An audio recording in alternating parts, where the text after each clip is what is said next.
Pour moi, un artiste, c'est quelqu'un qui crée, simplement, et puis qui a envie de faire partager ça au plus grand nombre.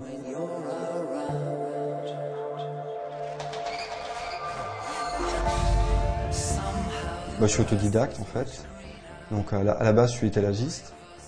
Je me suis rendu compte que c'était assez limitatif, puis en même temps il n'y avait pas tellement de demandes pour des choses un peu...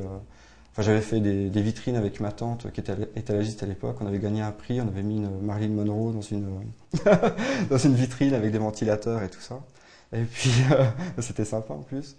Et puis Jimmy Sabater s'est tourné vers les métiers de l'image au sens large, la pub d'abord, puis l'art graphique, la peinture, le web design et enfin l'écriture. À 37 ans, ce Nancéien installé à Épinal depuis 5 ans, atout de l'artiste multimédia.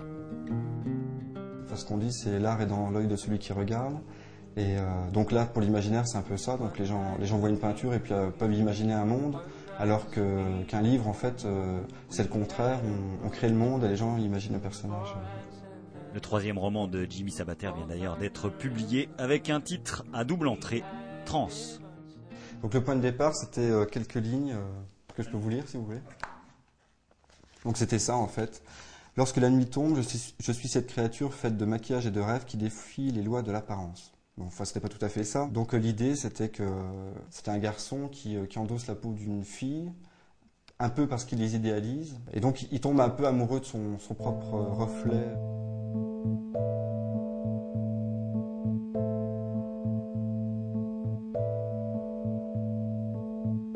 There's a look on your face I would like to knock out. See the sin in your grin. J'essaye de mettre toujours les personnages dans des situations un peu extrêmes pour voir jusqu'où on peut aller au niveau des sentiments.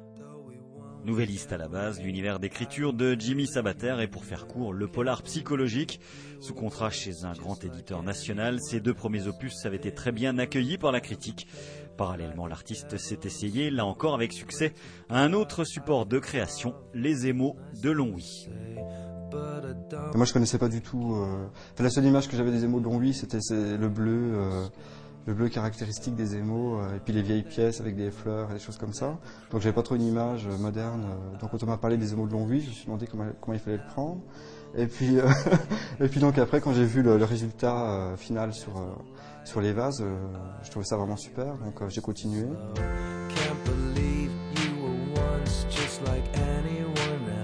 Chaque couleur représente un passage dans un four et chaque cuisson représente le danger de craquer ou voire de carrément casser.